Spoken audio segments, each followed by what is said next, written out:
Part 3. Hey, this is going to be the shortest part 3 in history because the main event was so dull I hardly put anything down for it. In fact, let me show you because this page has the Evan Bourne Jack Swagger match on top, right?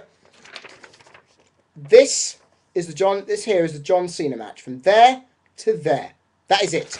That is literally all I wrote. In fact, I will describe what I wrote here, because this was a dull match. Very, very, very shit, very dull. John Cena defeated R-Truth to retain the WWE Championship. I've got to admit out of sight, because I've already said how shit this was. Let me get into it. This is how I started off, thinking, okay, this will be okay. Truth gets wrenched into the back by Cena. Truth thrusts Cena into the corner. Truth is thrown onto the other turnbuckle and gets a facebuster. Truth gets out of the ring, goes back in. Cena sets up the FU, but Truth counters and hits a nice Falcon Arrow for 2. Cena fights back with punches, eats Truth's boot and gets a 2 count. Truth slaps Cena down and hits a leg drop for 2. Irish whip by Cena. Truth clotheslines him for 2. Surely Truth Truth can understand it'll take more than one move to get Cena down. And I stopped there.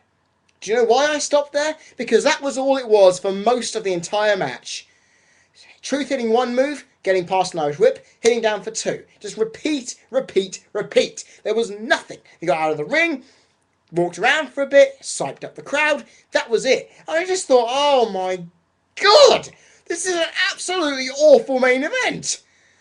And then finally near the end we get something good. Truth counters the FU into an Osaka street cutter, which made me mark out because I love that move. Gets a 2 count. Truth countered the FU for a flatliner DDT but gets 2. Then Truth goes to the outside, okay?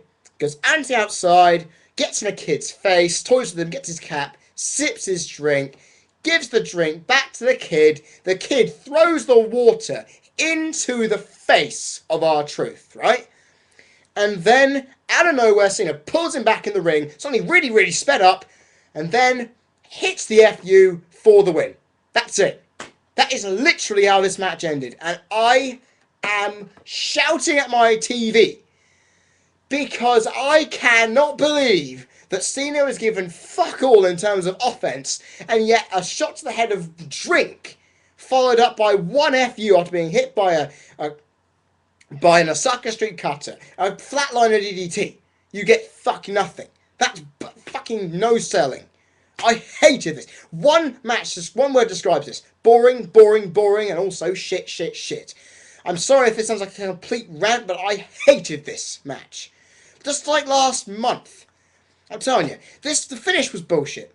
I expected a screw job, and you guys knew I predicted a screw job finish. But that was pathetic. I expected the referee to get involved. But not a fan, not a small little kid. Water! That's not a bloody screwjob finish. It's just stupid. This match was absolute shit. Truth just got offense after offense with nothing really to show that Cena was in any danger of losing, which is what I didn't want. Truth, by the looks of it, in my opinion, got buried, which is what I also didn't want. And I have to say, even after the counters of the FU, this match was grade A horseshit. Yeah, even worse than bullshit. Horse shit. And this doesn't even deserve the quarter of the star I was going to give it for those counters. This, ladies and gentlemen, for the second pay-per-view running, gives me a big fat 0 for the WWE Championship match. Because this not only typifies a John Cena match, this typifies the state of WWE pay-per-views, where the undercard tends to be better than the higher upper card. And I have to tell you, this pay-per-view had a shitload of promise. I was hyping it, thinking, finally, this card looks good. I was looking at the reviews, the little comments this morning, thinking, this pay-per-view is going to be good regardless of what those people said. How fucking wrong was I? Because seriously, the crowd was dead for most of the pay-per-view. The pay-per-view lacked atmosphere. The matches fell flat because of it. And that really didn't psych me into it either.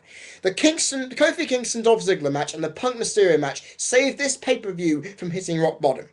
This pay-per-view would have been right down there. And it is right down there, for that matter of fact. It would have been lower than this. It was boredom-inducing at sometimes. I was feeling drowsy. Like I said, I had a headache. I'm having a headache complaining about it right now. And I just... it was awful. And I agree, Tom, Kid of Wrestling, I agree with what you said. This was terrible. It's not the worst they've ever done, but it is really bad. Despite some mediocre matches, that sham of a main event, that sham of an IC title match, that sham of an Obama impersonator, and a match we did not want, and that we did not give two shits about, effectively gives this a dull, tedious night. The lowest pay-per-view rating I have given so far, 2.5 out of 10. I am not sympathetic for this. Those two matches, the US title match and Punk Mysterio, were the only things worth watching for me, and even they felt slow at times. So that doesn't say much.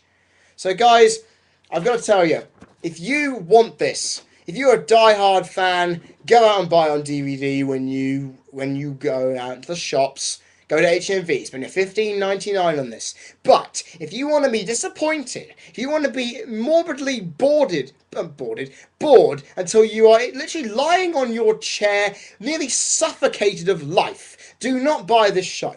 I've seen worse, but this has to be the worst WWE show since December to Dismember, back in 2006. And that is putting it lightly. People are saying this was going to get the lowest buy rate since then. People are saying if Over the Limit didn't do it, this will. I can now plainly see this pay-per-view getting that.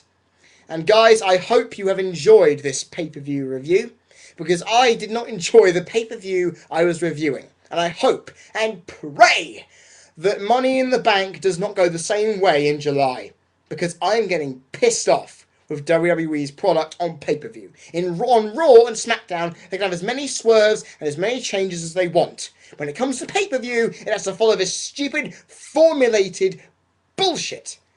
And guys, I hope, if you agree with me in any way, stick your comments down there. If you want to see any more rants, any more pay-per-view prediction videos, pay-per-view review videos, and you have not somehow clicked the subscribe button, click that up there. Go to my channel as well to put more questions to my wrestling Q&A. I've got a few more in, thank you, but we need a few more in the next 2 weeks. Guys, I hope I will see you on Sunday for my next rant. I might give a reaction video to the Power to the People Raw if something good comes up. But I will see you next time, and I hope to God I'm not this pissed off watching a pay-per-view or doing a review again. See you guys.